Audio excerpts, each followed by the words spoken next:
just obviously Fight Up TV, joined by Robbie Jr. How'd you find that press conference then? Yeah, felt it went okay. I've been building up for something I thought would be a lot worse, and it wasn't actually too bad. I expected everything Glenn said he's been writing on social media or saying in interviews, so I half expected it all anyway, and I still believe now the only option he's got is to throw everything at me in the early rounds. I don't believe he's got any other chance of winning, and I think by me saying that rattled his feathers a little bit, but it is, I just take it in my stride, and all this is just a blow in the wind, and I'm just literally waiting for the Saturday night now. In terms of his strengths and weaknesses, obviously going into the fight, I mean, obviously we'll start off on his strengths. I mean, you've said there, you know, we'll throw everything at you. Just elaborate a little bit more on his strengths, and then what you think maybe the opportunities will be for you within the fight.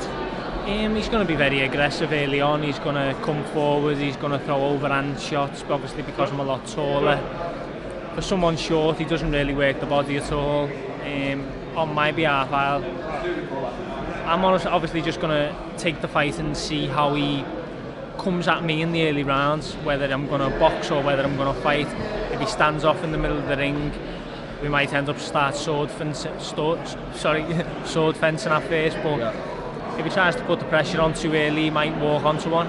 Yeah. I know obviously that was obviously a very tense, you know, face-off. Obviously I've seen you come off, you know, the side of the stage, you look, you know, very up for it. I mean, are these the occasions that you've been driving for in the match room? You know, obviously big turnout today, big arena on Saturday. Is this really what you're in it for? Yeah, even the turnout just in here at a press conference is unbelievable. And now pushing on to the fight, tomorrow will be the weigh-in, then the fight. Like Eddie was saying, there's basically a sellout arena, and all these Newcastle fans, you really get the wrap behind the fighters. I've brought plenty of support. I've got loads of fans from the northeast, surprisingly. This is what I've been needing to showcase myself to that next level, get that electric atmosphere behind me to make the hairs on the back of my neck stand up when I'm walking out to the arena.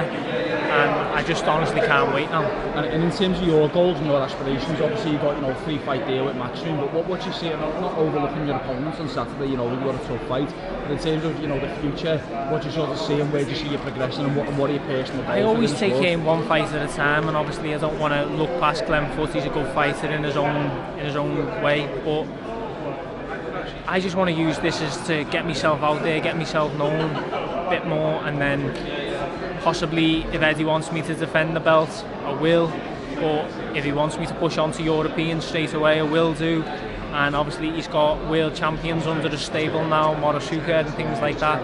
If them opportunities ever came up, I'd bite his hand off. So I'm honestly I'll just be waiting next to the phone, waiting for the call, and I'll be ready. I just want to touch on comments obviously Glenn Foot made in the press conference then, just with regard to obviously the defeat that you've had, the setback that you've had. Yeah. How as a fighter did you kind of get over that setback? Obviously it was a big setback. I know you'd had some sort of personal issues outside the ring and stuff going on. But in terms of, you know, rebuilding, regrouping, where you were going to go, obviously fighting on a non-TV show as well, how did you sort of bounce back from that and to the point where you are now?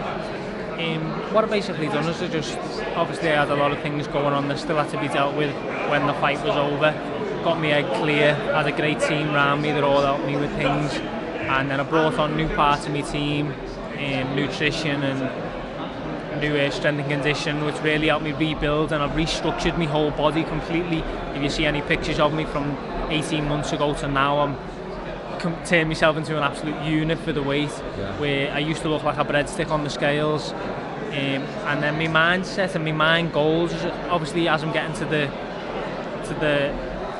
well, not to the later ages, but as I'm getting older, obviously I still feel very young and I look very young to most people, but I've just turned 29 now, surprisingly to most, and then it makes you think, if you really want to do this, you've got to give it 110%. And when I lost that fight, I should have really pulled out because of things that were going on, because I went into the ring 70%. But the only thing that done for me was make me realise that every time I get in this ring now, no matter whether I fight a B-level fighter or an A-level fighter, I've got to be 100% every single time I get in the ring. And this time round now, I honestly feel like it's the best condition I've ever been in, and I can't wait.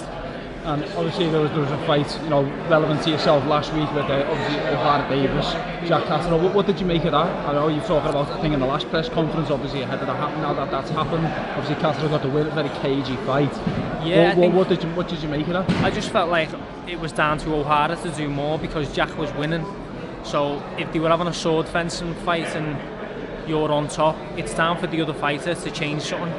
And he never changed nothing, so Jack just carried on doing what he was doing. And in my eyes, he did take a comfortable win. I knew it was going to be close, but there wasn't any part in the fight where I thought he hadn't won. What did you make of one of those scorecards there? That was a little bit. You know, obviously O'Hara Davis was aggrieved by that. Well, every round was close, so it's just one judge has seen every round to him. If it was one of them fights where you didn't know who won and you seen that scorecard, then maybe so, but I think everyone was on agreement that Jack had won, so regardless of what the scores were, it didn't really make a difference. Yeah. Well, listen, you know, good luck on Saturday. Hope it all goes well. Robbie Davis Jr., thanks for talking to Fight Up TV. Thank you. Good luck. Appreciate it. Good man. Nice. Cheers. Oh, I've got a bad